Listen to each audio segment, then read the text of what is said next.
couple words and a couple maybe early introductions, folks. It's campaign time, so we're hearing a lot of things. We hear that all of a sudden the troops are coming home, that taxes are being lowered, that the drug war is going to be ended, that we're going to see reforms in policing, and that politicians that banned bump stocks are going to support the right to bear arms. It's campaign time.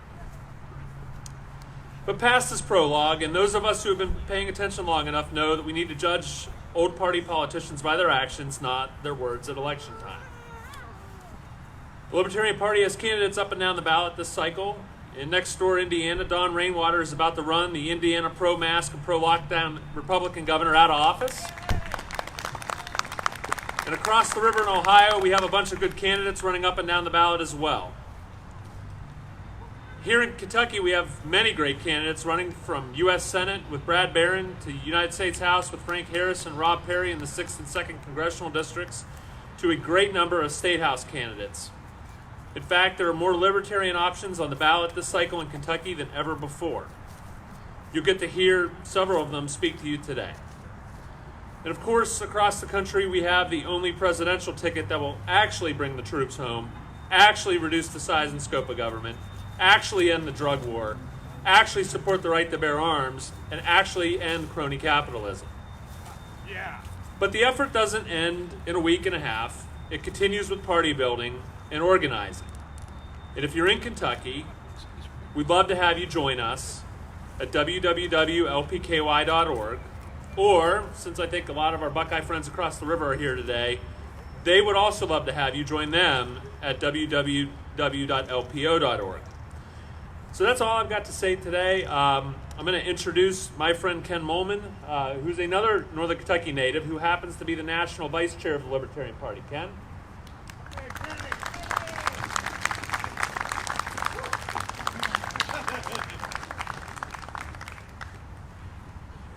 Hey everybody, nice crowd. It's cold. Thank you for coming out on a chilly day. It's definitely fall now.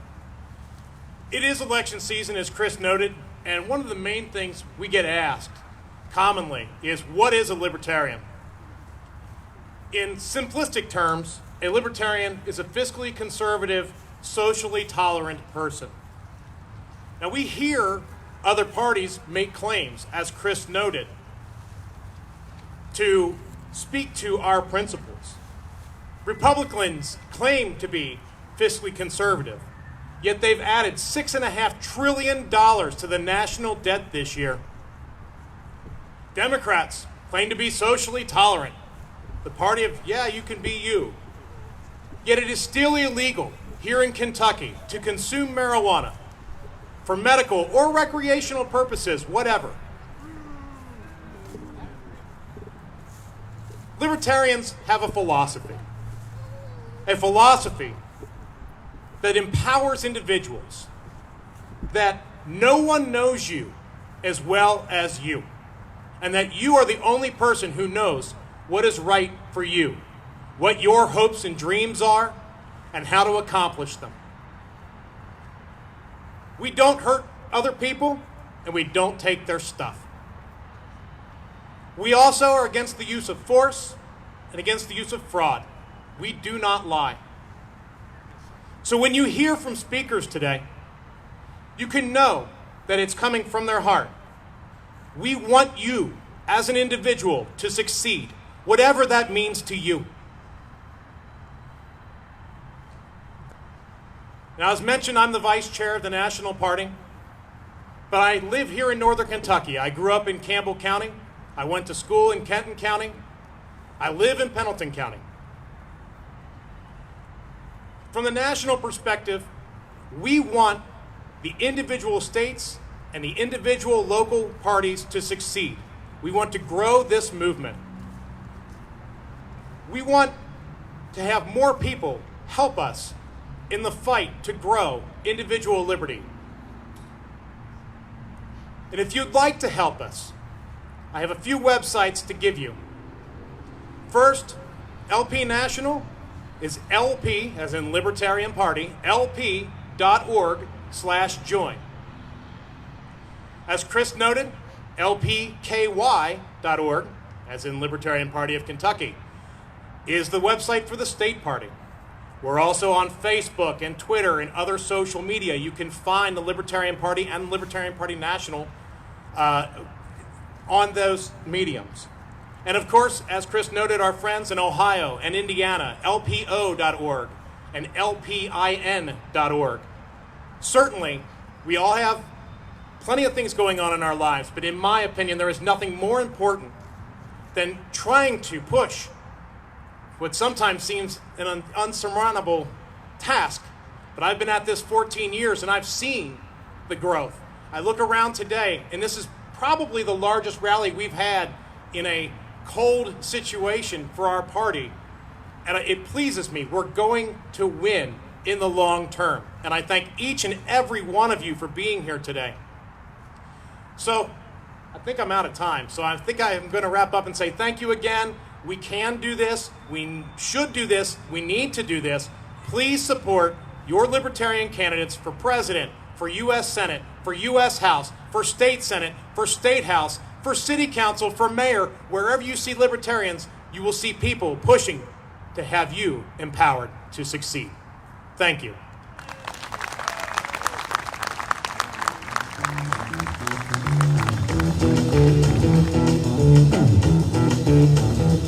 You know the day destroys the night, night divides the day.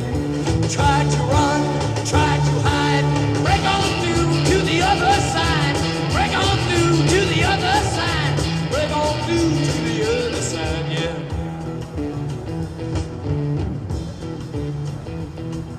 We chased our pleasures here, dug our treasures there, but can you still recall the time we cried?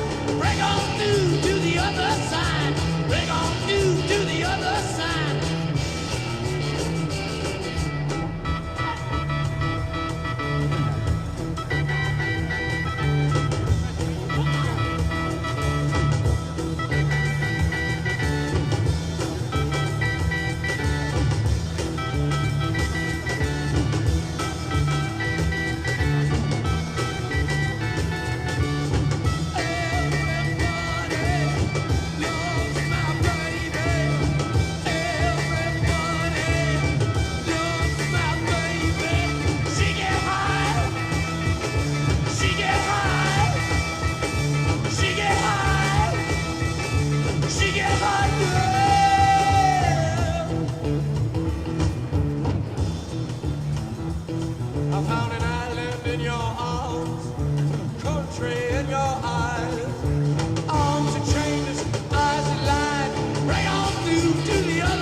afternoon.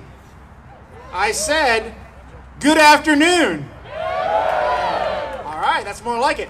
So I want to thank you to our pre-event speakers, Chris Wiest and Ken Molman. Ken actually is the one I need to thank for getting into the Libertarian Party. So thank you for my unpaid LP career. So my name is Aaron Judd, and I am a full-time business professional, a full-time husband to my beautiful wife, April. I'm a part-time adjunct professor, part-time disc jockey. I'm the treasurer for the Libertarian Party's 4th District.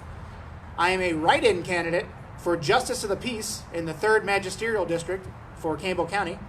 And most importantly, what you guys care about is I'm the MC for today. So who's excited for Dr. Joe Jorgensen?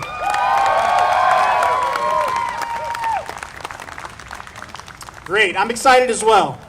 I believe there's still a few spots available, so if anybody's interested in the VIP dinner, please make sure you sign up for that. Get the meet and greet and ask questions to Joe herself. Immediately following this event, there's also going to be an event at Fountain Square, downtown Cincinnati, where it's going to be a sign waving event. So please come out and join us for that as well. Before we hear from Joe, we have a great cast of speakers coming up. So we have a candidate for U.S. Congress from the great state of Ohio on the docket. Any Buckeyes in the house? I know it's difficult for a lot of you guys to cross that river, so thank you for joining us today. So I look forward to hearing from Kevin Kahn later on. We also have Mr. James Toller, who's running for the 78th District State Rep position in the great Commonwealth of Kentucky. But right now, I'd like to welcome to the stage Libertarian candidate for Kentucky's 66th House seat. Let's give a round of applause for Miss Christy Kendrick.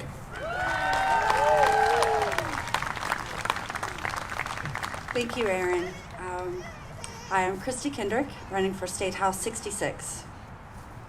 It is exciting to have Dr. Jorgensen here in Kentucky with us today, but I wish she could have come to us at a happier time. Instead, she is here at a time when our nation's elected offices are overrun by cowards. Cowards who would rather make backroom deals to try and keep themselves and their friends in power rather than face their constituency in a fair vote.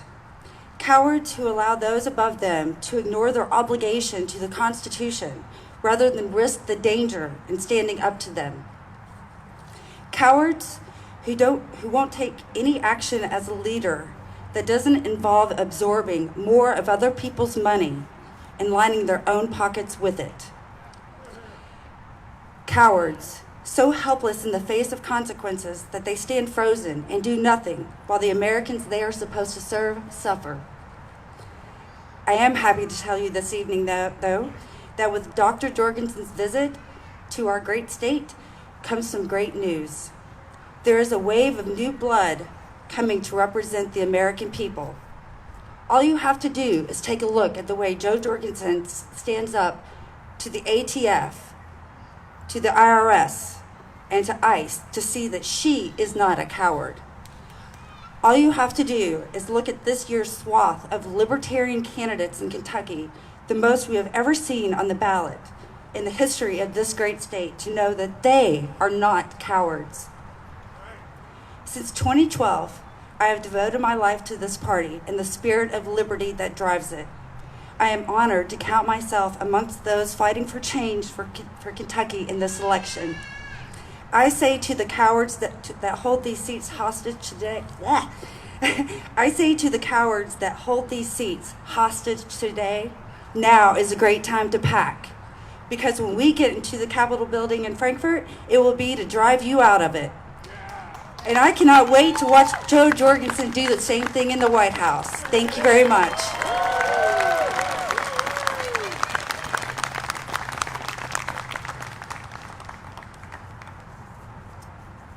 Thank you, Miss Kendrick. Good luck in your election. One more round of applause for Miss Christy Kendrick.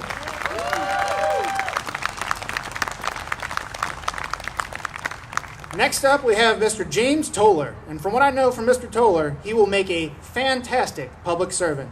Welcome to the stage, Kentucky House Rep candidate, Mr. James Toller.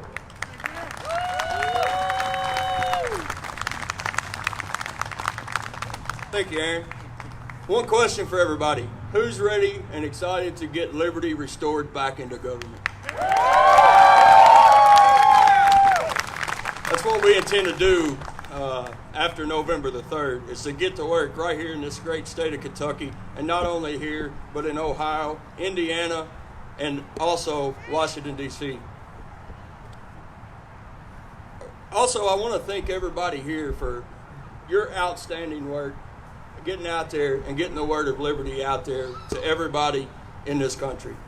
It's because of you guys this party's growing so rapid like it is, and we want to thank you guys for that. As we talk about the excitement of the growth of the Libertarian Party, I'd like to take just a minute to talk about one of its symbols, the torch. You see, the torch represents a lot of things. It serves as a beacon. A torch sheds light on something otherwise you wouldn't be able to see. And it allows you to illuminate the path and the destination.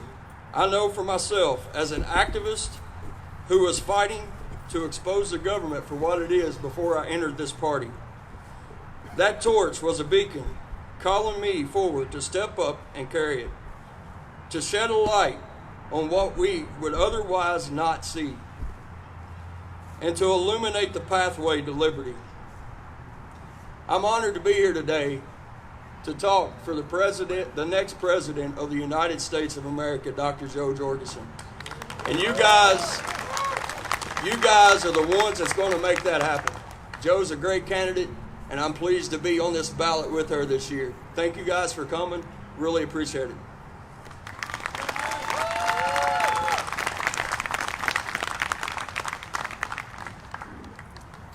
Thank you, Mr. Toller.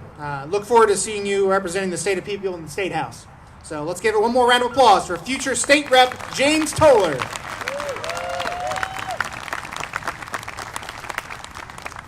All right, at this point, I'd like to welcome to the stage our neighbor to the north, Libertarian U.S. Congress candidate for the 1st Congressional District of Ohio.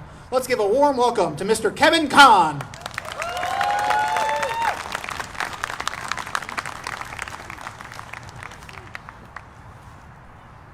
Hey everybody, I'm Kevin Kahn, and thank you for having me. As he said, I'm the candidate for the 1st Congressional District of Ohio. I can see my district right over there across the river.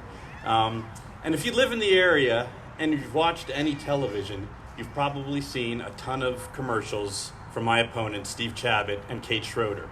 And they're working very hard to portray each other as the most fiscally irresponsible candidate in the race, which is kind of ridiculous because they're spending $6 million to do it.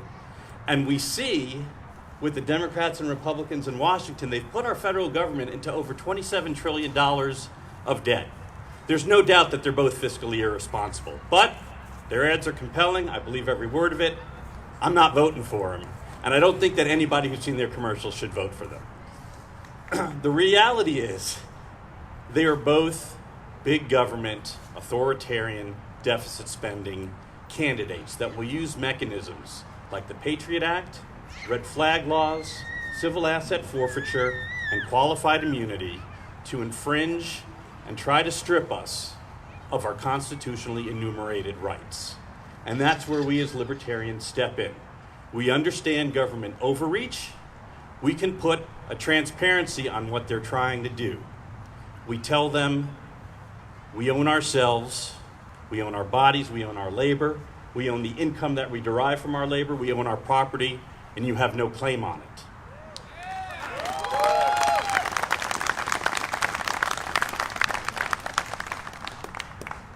Another portion of libertarianism that's very close to me and what started me on the candidacy is this idea of self-ownership.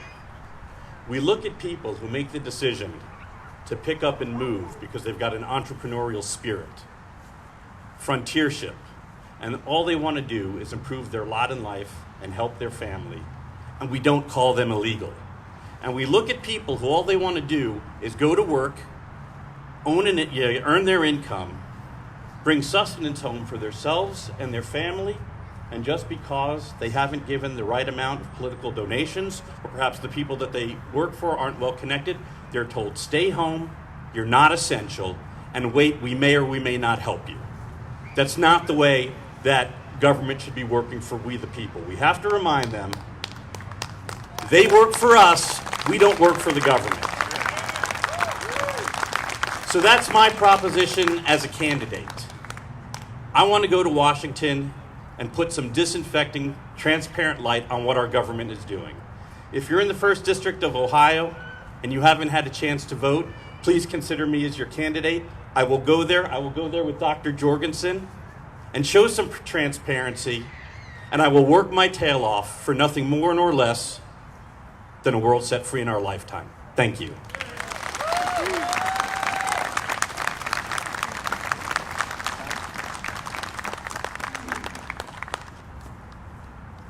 Thank you, Mr. Khan. I wish you great luck in your election. I'd love to see you join Congressman Amash in Washington, D.C. So let's hear it one more time for Congressman Khan. Future Congressman Khan. All right, in 1972, 92, and 96 LP presidential tickets, all of them included women VP candidates, one of which is here today. From the very beginning through today, the Libertarian Party has been fighting for equality and liberty for all people. Ladies and gentlemen, without further ado, we all know you're with her, and she's with us. Your next president of the United States, Dr. Jo Jorgensen.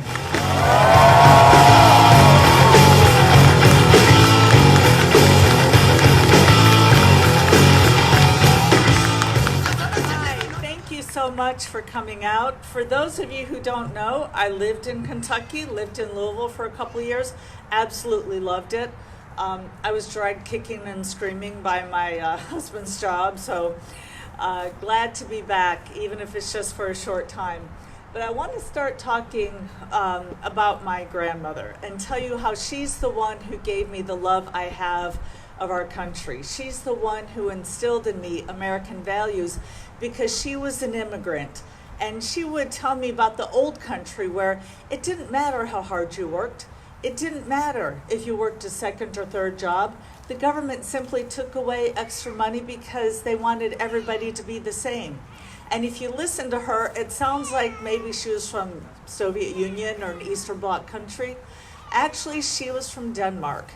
And unfortunately, our country is headed more towards Denmark every day. And I think that unlike our politicians in Washington, that you know best what's best for your life, and that's why I'm asking for your vote for President of the United States. Our current government is too big, too bossy, too nosy, too intrusive, and besides, what gives them the right? We need to put the decision-making power back into your hands, because you can spend your money better than any politician or bureaucrat in Washington. Now, Americans would never budget $80 billion a year to keep families apart, from their loved ones. But that's the end result of our current government prison system. We cannot claim to be the land of the free when we lead the world in incarcerations. We have 5% of the world's population, but we house 20% of its prisoners. And one of the biggest factors that's led to a quadrupling of the prison population since 1980 is the racist and destructive war on drugs. And in particular, mandatory minimums have taken discretion out of the hands of judges and forced fathers and mothers, brothers and sisters to be apart for 10, 20 years, sometimes even a lifetime for a supposed crime that had no victim. All we have to do is take a step back to the Prohibition era to see the parallels. Despite realizing how poorly alcohol prohibition went, what we have is a carbon copy. Drug kingpins have replaced mob bosses, and drug dens have replaced speakeasies. When was the last time you heard of a liquor store owner going up and down the halls of a high school trying to push gin onto high school students? Or when was the last time you heard of a vodka addict breaking into houses in order to support a vodka habit? And when was the last time you heard of two liquor store owners having a shootout over the best corner? What we have now is not a drug problem. What we have is a prohibition problem.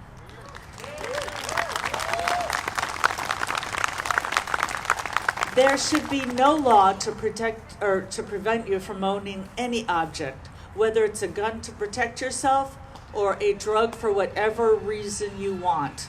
If there is no victim, there is no crime.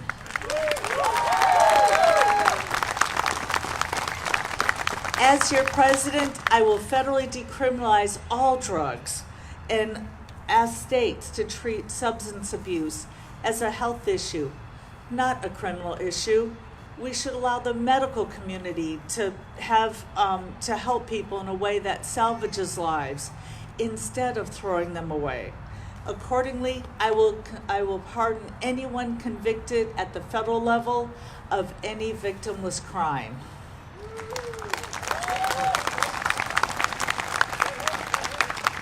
Now, these are just a few steps towards ending the over-incarceration of people of color and letting consensual adult activities become safer and less stigmatized. Now, in addition to the overcrowding in our federal prisons, the war on drugs has negatively affected Americans in many of the interactions they have with police. The drug war has single-handedly created gangs that police themselves, oftentimes through violence.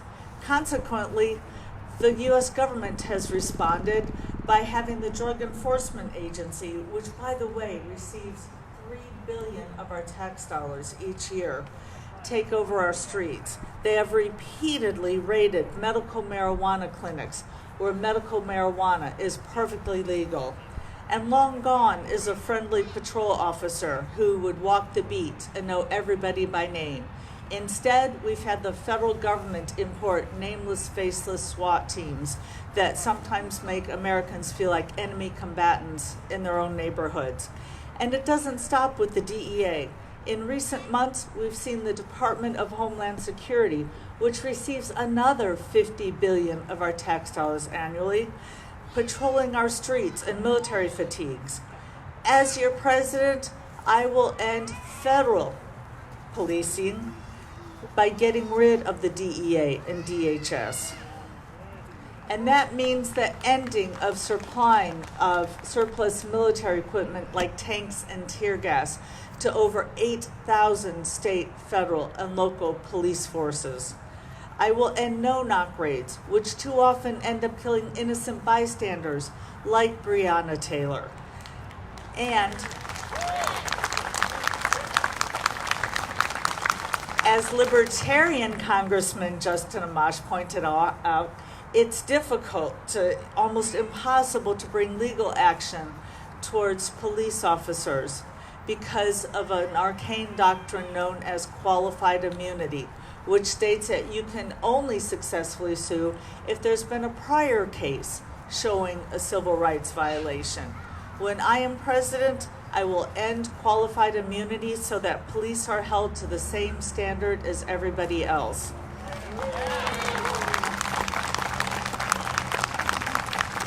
While millions of Americans have suffered from the government's war on drugs, almost every American has been touched by the COVID-19 pandemic.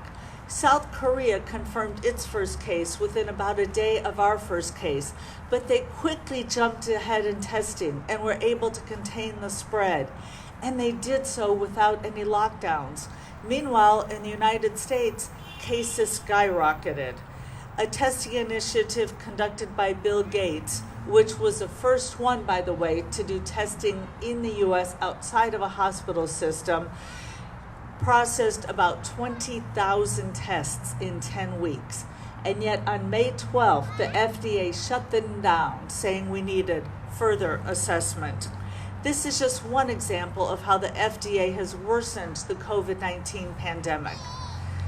Now, currently, the FDA isn't just making things difficult through the COVID-19 pandemic. They've also gotten involved where they shouldn't be with drug testing. And only those companies with enough money and resources can even get FDA approval. And once they do, they weaponize their patents by holding a monopoly. Meanwhile, it's the patients who suffer, desperately waiting for drugs that just might save their lives. New medicines and procedures should get to patients as quickly and safely as possible. When I am your president, I'm going to end the efficacy requirement of the FDA, if not the FDA entirely.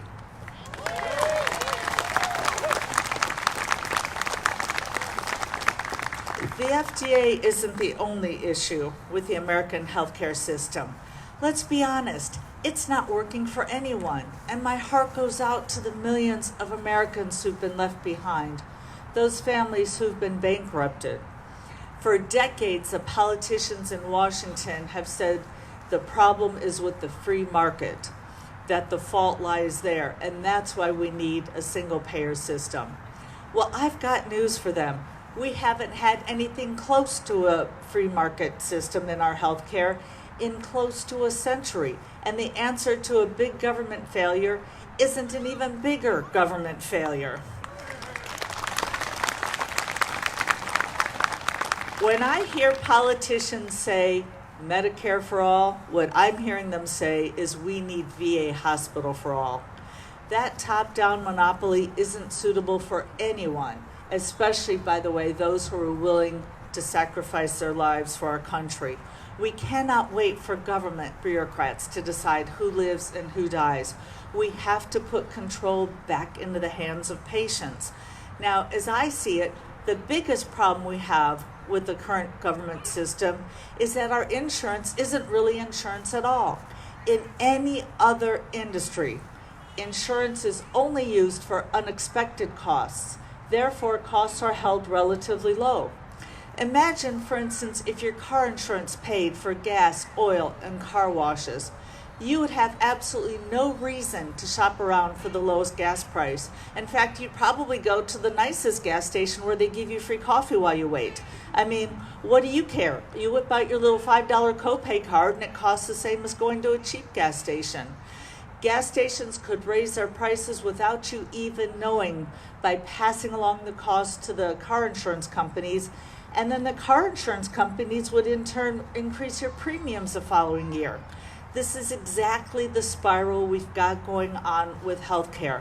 Patients have absolutely no reason to shop around for prices, so healthcare providers have absolutely no reason to compete on prices. Insurance companies can charge higher prices every year without any accountability, and we're the ones left footing the bill.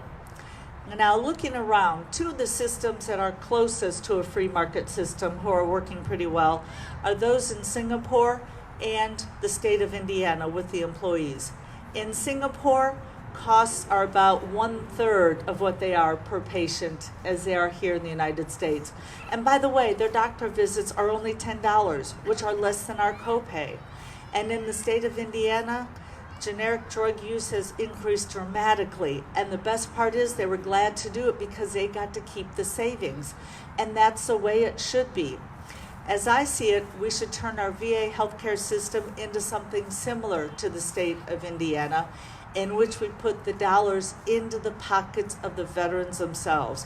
And let's let the veterans decide how and where and when to use them. Now, the government letdown of soldiers doesn't begin with health care. It begins from the day they enlist. In fact, many soldiers deployed weren't even born when this war on terror began. The United States spends more on military than the next 7 countries combined, and we're in 150 different countries around the world. And what do we have to show for it? In the last 20 years alone, at least 500,000 people have died in Afghanistan, Iraq, and Pakistan, including 250,000 civilians. These are parents and siblings and children that will never return home. Every election, we hear candidates promise peace, but they only deliver more war. As your president, my very first official act will be to bring the troops home. I want to turn America into one giant Switzerland, armed and neutral. We absolutely have to have a trained military to protect our shores, but we shouldn't be meddling around everywhere in the world. We need to make peace with our world neighbors. Now, the military budget is far from the only example of how the government has mishandled our economy. The IRS taxes Americans at every turn, and only those who are rich enough can even navigate the code by hiring personal accountants and tax lawyers. And that same IRS that taxes us to death probes into every personal financial decision we make to decide how much we owe them. Meanwhile, the government itself can't handle its own budget. We've got half the people in Washington saying we need to increase military spending, and the other half saying we need to increase domestic spending. So what's our bipartisan approach? They simply increase all spending. As your president, my veto pen is going to need a lot of extra ink. Runaway spending is also made possible by the Federal Reserve. When the federal government can't raise taxes, it simply prints more money without any backing. Since the Federal Reserve was created over a century ago, the US dollar has lost 96% of its value. We need to reduce regulations on cryptocurrency and any other form of currency to enter the market. As your president, I will first audit and then end the Federal Reserve.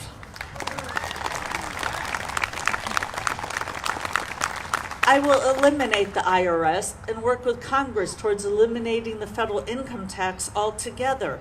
It's time to move the money out of the hands of the bureaucrats and back into the people who earned it. Politicians and bureaucrats don't know what you need, you do. When it comes to cutting spending, we cannot take any alternative off the table. I would recommend baseline budgeting, where instead of assuming an increase, we instead start at zero every year and only add in what's vital. It's time for the government to balance its checkbook the same way American families do. Now, given the challenges we face as a country, it's easy to feel like the change I'm talking about just can't happen.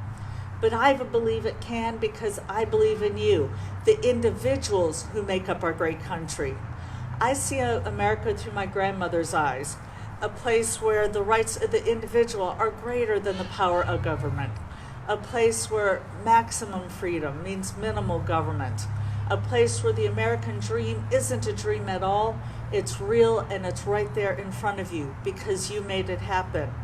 As I ask for your vote this November, it's not because I'm asking you to cast a vote for me. Instead, I think you should vote for you. You know best how to spend your money. You know best what your family needs. You know best what's best for you. Thanks so much.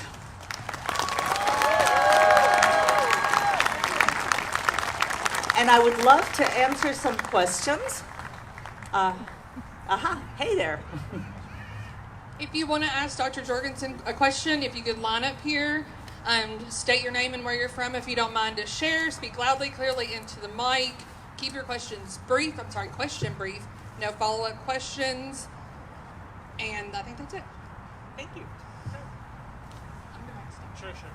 Hi, my name's Rob Ryan. I'm the Blue West City Councilman, and I helped put a nonpartisan race into the play there.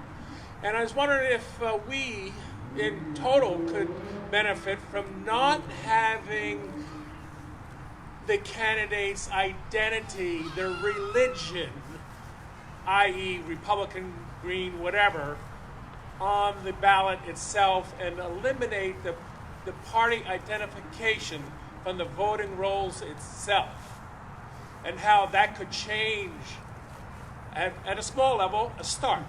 Your opinion? Well, that sounds like an interesting idea.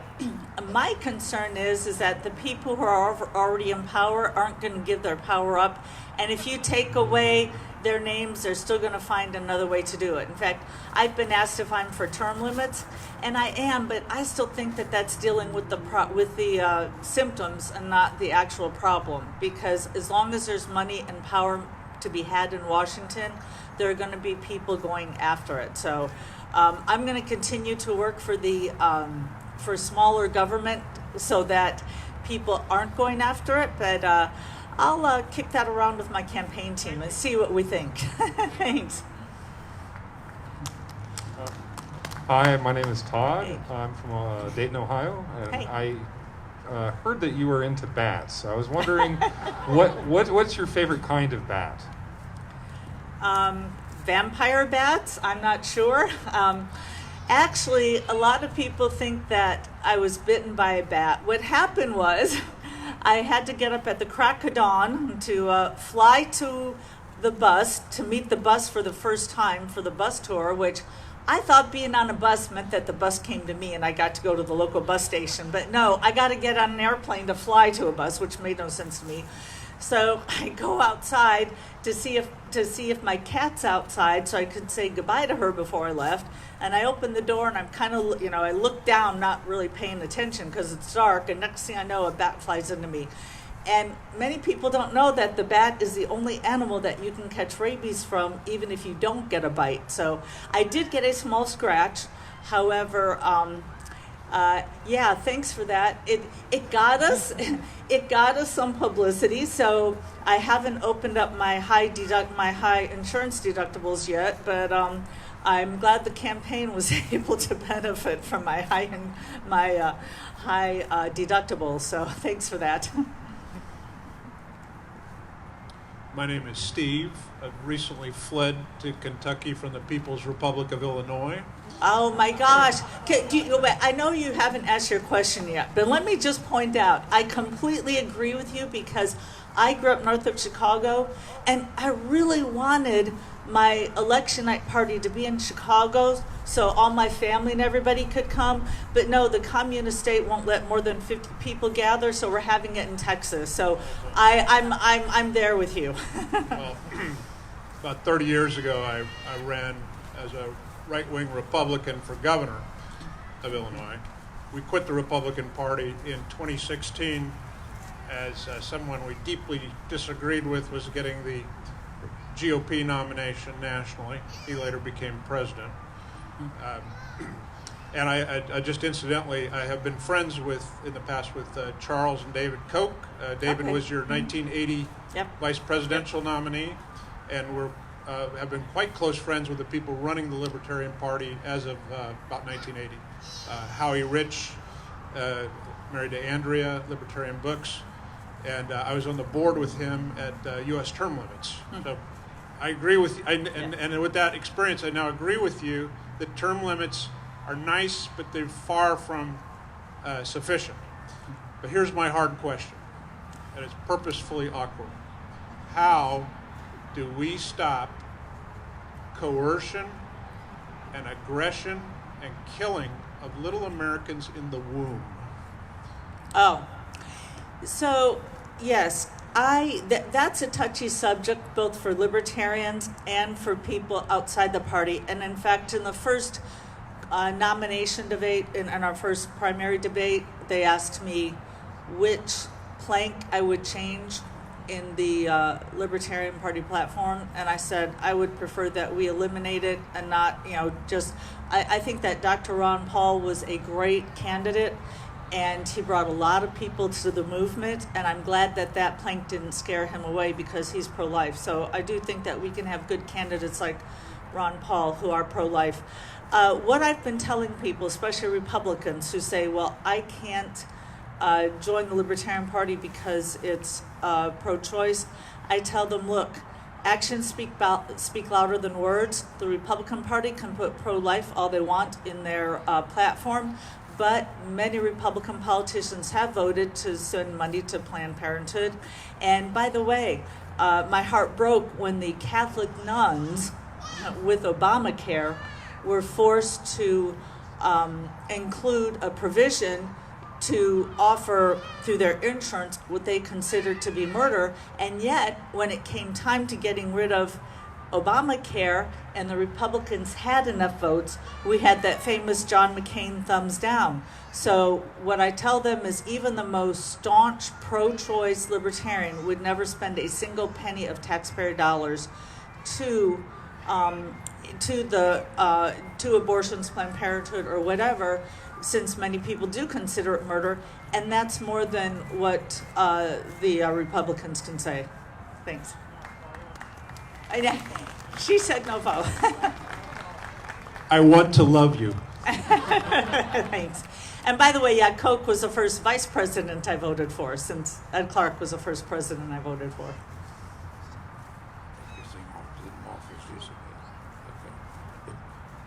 You ready?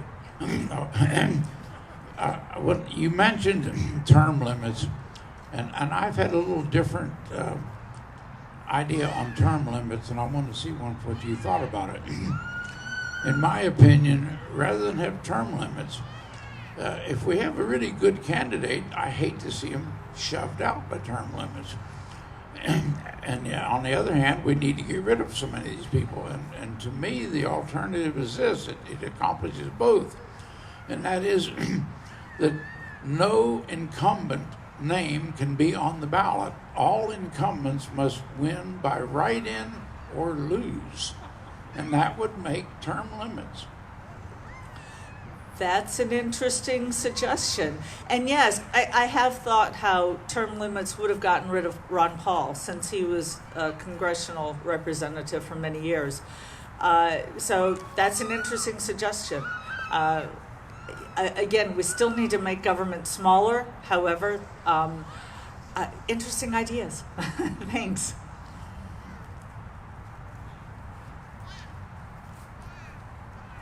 Hi, my name's Jennifer. I'm from Bloomington, Indiana. A lifetime libertarian and a maximum contributor to your campaign, ma'am. Oh, thank you so much. Even though, and can I mention real quick? Yeah, you know, the reason we got to drive around that big fancy bus was because of coronavirus, because all the venues were closed, so the musicians weren't traveling, so the buses were just sitting there, and the bus companies would have rather have gotten just a little, dirt cheap money from us than no money at all. So it was rather ironic that Gary Johnson, with his millions of dollars, was driving around in a little RV, and here we are in this great bus.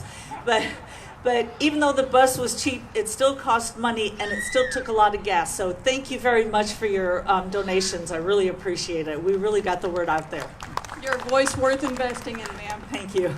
My question is, and after watching the third-party debates last night, as well as the primary candidates, the other two, and watching your input, the one issue that I have not heard addressed is the United States involvement in the World Bank and the International Monetary Fund. Oh. So to me, that's like decentralize and repeal, but on the global level. I wondered what your input was on that. Yes, and it's funny. You're the first person who's asked me this election. When I ran for VP, I got asked that right and left. But then back in '96, we were concerned about money.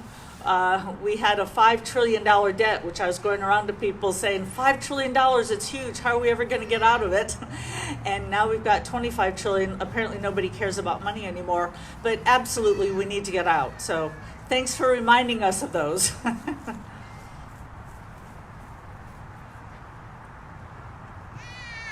Hi, I'm Erin. I'm from Ohio. And as a small business owner, I'm in competition daily with big corporate businesses. What's your plan on ensuring the safety of small businesses, as it's pretty much the foundation of our country, versus big corporate bailouts and spending and putting local businesses ahead of the corporate market? Yeah, I couldn't agree with you more. And something you didn't mention, but most of the job growth is coming through small companies, not large corporations. So, of course, we've got to put out a level playing field there. And what I've been trying to point out is a lot of people love the CARES Act, and that they're like, oh, this is great that I got $1,200. But what they don't realize is that some of that money went to the large corporations, who, by the way, the corporations and big box chains who didn't have to be shut down during coronavirus, and yet our mom and pop stores were shut down. And in many places, they were in my city. And so I would rather we keep the money and then spend the money at the local mom and pop stores than at corporations. And the other thing I've been pointing out, because so many people, especially on the left, say, oh, these big corporations, we got to get rid of them. And of course, what's their answer? By making government bigger. And so part of my message has been, no, the way that corporations get power right now is by getting favors through government. That we have corporations themselves who are writing the bills for Congress people to put into legislation. And we got to put that to a stop. And I want companies to get big through serving us by giving us the best price, the best quality, not giving the best campaign contributions to them. So absolutely, we need to end these laws that are written by corporations, and we need to just, you're right, we need to get the power out. And I would do everything I can as president to do that and to point that out to people. And I would hope that libertarians running for U.S. Congress would point out, okay, the guy I'm running against, here's how much money he received from this big company. Here's how much money he received from this big company. I'm here for the little guy, and to try to get, we need libertarians at all levels, state, local, and federal, to protect small businesses. So thanks for that.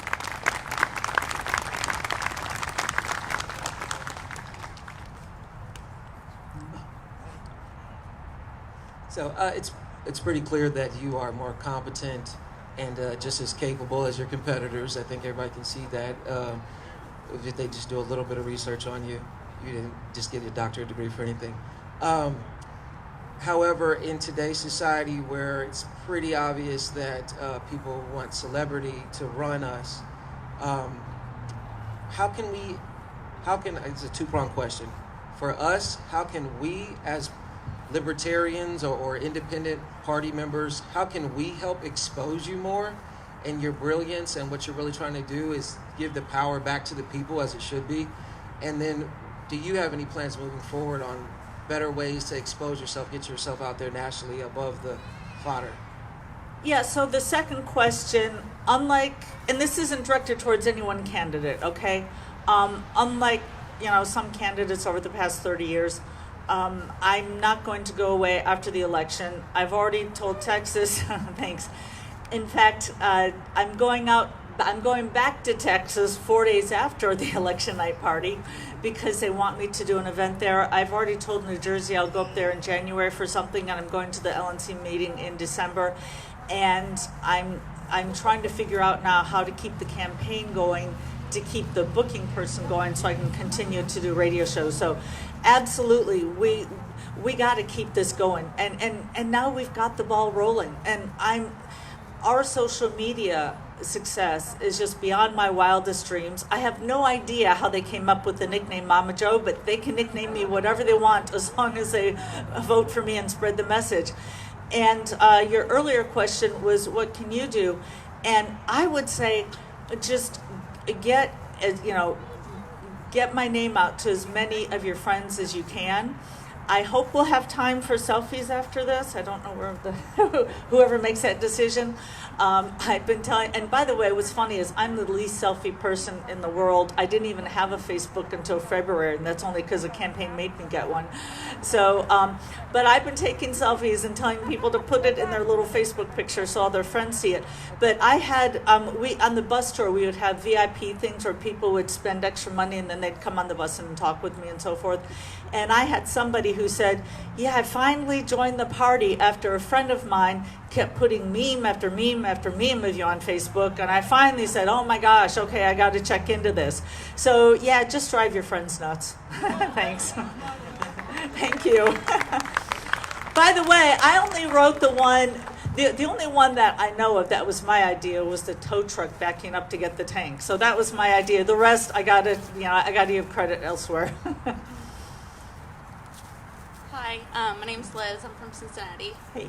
This is hard for me to talk about, but I'm a veteran. My only insurance is the VA, and we know your plan of changing the VA and bringing our troops back home, but what are we going to do about veteran suicide? I've had 3 friends die this year.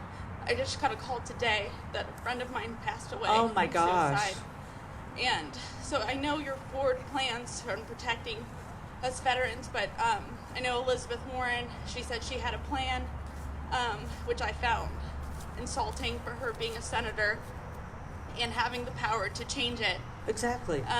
So what, do you have any plans of, or is it just like an all-encompassing, like we're going to bring our troops back and change our system? Well, first of all, let me say, I'm so sorry for your loss. And I can't, I lost my mother last month. I just can't imagine having now 4 losses in a year. That's just more than anybody should have to put up with. And so we do have a cursory plan. And let me mention, because you got to have more. See, here's where my IO psychology comes into play. my degree in IO psychology, I understand goal setting. I understand what you need to do in order to have goals come to fruition. And I'm not a Trump basher. I really think that he might have been sincere when he said he wanted to bring his troops home. But when he's talking about the swamp, he's thinking of it in abstract terms. And then he gets there and he sees there's a very strong military-industrial complex, which even though he doesn't have 50 years of political favors to pay back, he's well connected. And I'm sure he knows a lot of these people. And these people, maybe people who went to school with him and, distant relatives and friends or whatever.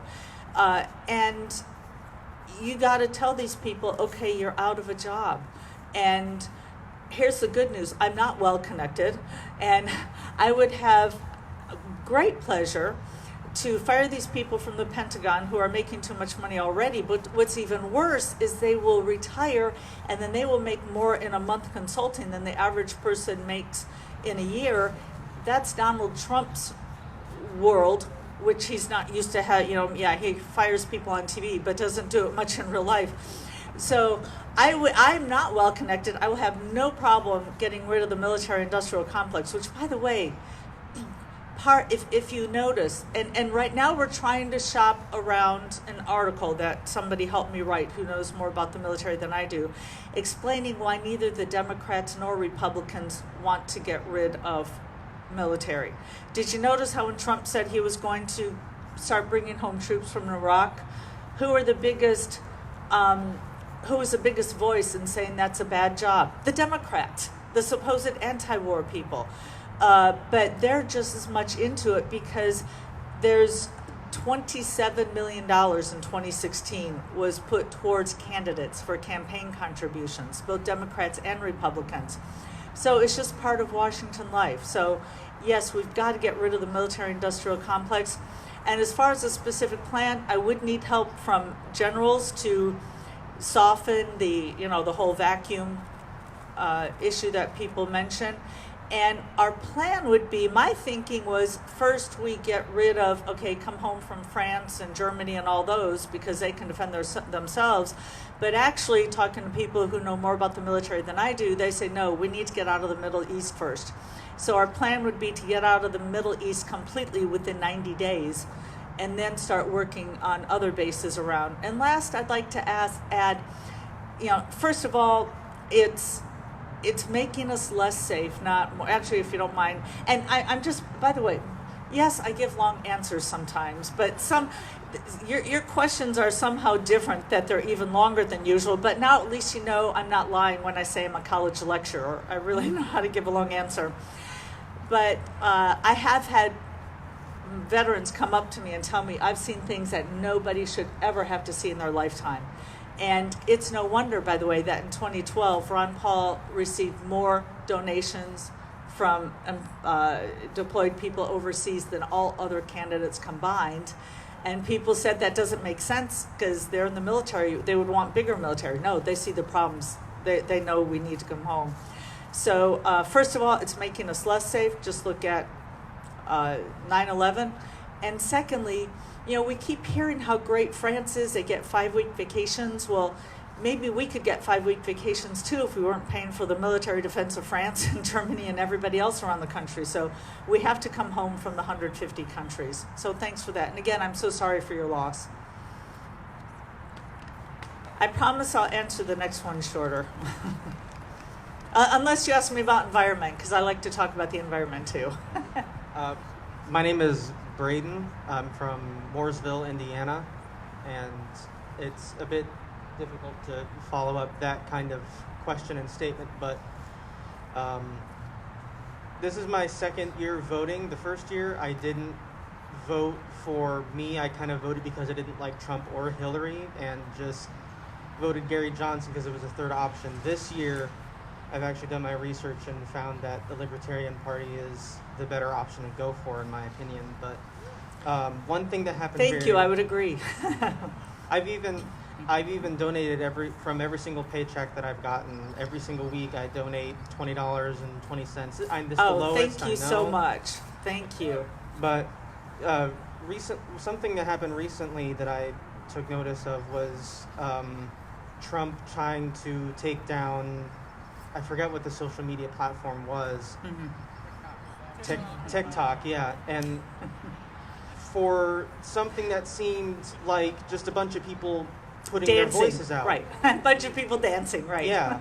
And it kind of seems to me like it's kind of stifling the First Amendment right of freedom of speech. Can I ask what your opinion is on Trump doing that, and see if... Sure. Yeah. Absolutely, that's stifling the First Amendment. And I agree that Twitter and Facebook are doing a horrible job of being who they say they're saying, hey, we're like the town hall where you come and express, or anybody can express their opinions. And then what they do is they only let people express opinions that they agree with, and they don't let other people's opinions come through. That is just a travesty. However, first of all, they're private companies. They have the right to be stupid if they want. But secondly, I think the free market can take them down better than the federal government ever could. The Justice Department couldn't take down IBM after 13 years. The people who took it down was two guys who started Apple. So now I'm just waiting for the free market to come along with the next one. Now the free market may not act as quickly as we would like, but it's still going to be faster than the U.S. government. So thanks for that. Okay, we're going to take one more question. We're out of time. I'm sorry. Hi, my name is Jordan. I'm from right here in Covington. My question kind of piggybacks off of one earlier about getting the young voters out there and educating them. Growing up in high school and college, I dedicated all of my free time to the John McCain and Mitt Romney campaigns. I spent a lot of time educating and developing programs in my high school and in college, and was a political science major and was very excited. Over the past 6 years, I've completely removed myself from the environment because of watching the country get more and more divided, seeing the right go further right and the left go further left.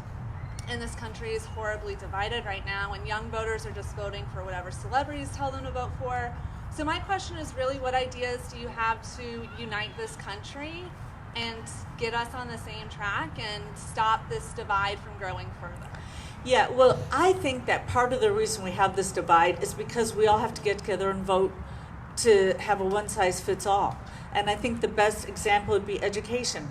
If you want your kid to go to a school with prayer and your neighbor doesn't, what you have to do is you have to battle it out. You each pick your own candidate, you donate money, you get all your friends to vote, put out yard signs, and then on election day, one of you is going to win and one of you is going to lose. Whereas the libertarian way is you get to vote with your feet or vote with your dollars. So you can keep your resources and you can vote to send your kid to a school with prayer. Your neighbor can vote to send his kid to a school without prayer. And you look around, we're all having to agree on health care, on what kind of retirement system do we all have? Do we all have vaccines or not? And these are such personal decisions. And if I've compared it to, imagine if we all got together to vote on, are we all going to be vegetarians or are we all going to eat steak? I mean, we are voting on some very personal things that we should be able to make our own decisions on. So the way I would unite the country would be to get government out of people's lives so that they could make their own choices and get along with their neighbor instead of battling them, because right now they got to battle their neighbor to get what they want: healthcare, retirement, vaccines, school, you name it. So we need to get back to where Americans are making their own decisions. So thanks for that. And thank you so much for coming out. I really appreciate it.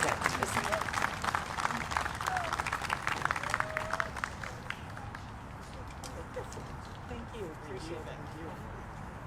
One more round of applause for Dr. Joe Jorgensen.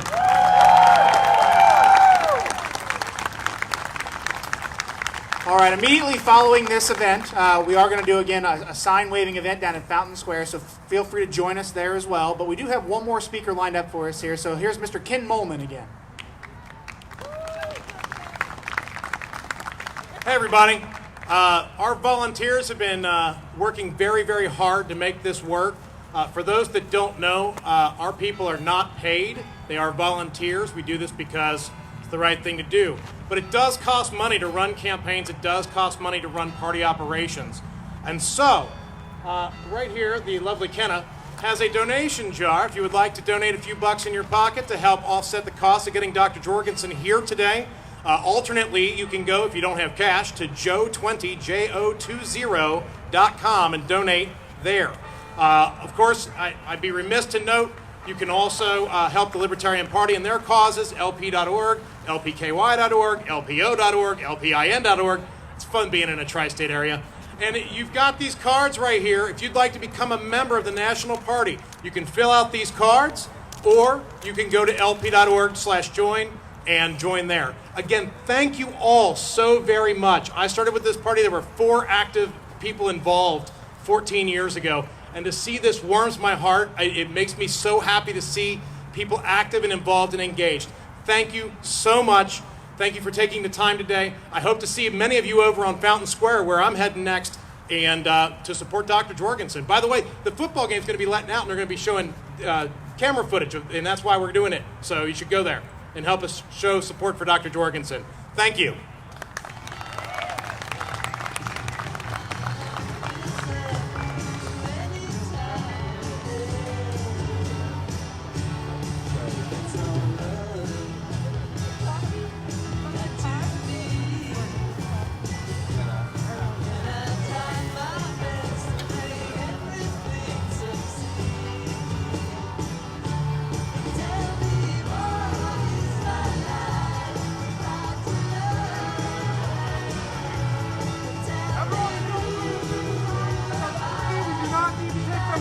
Signs, please take them all.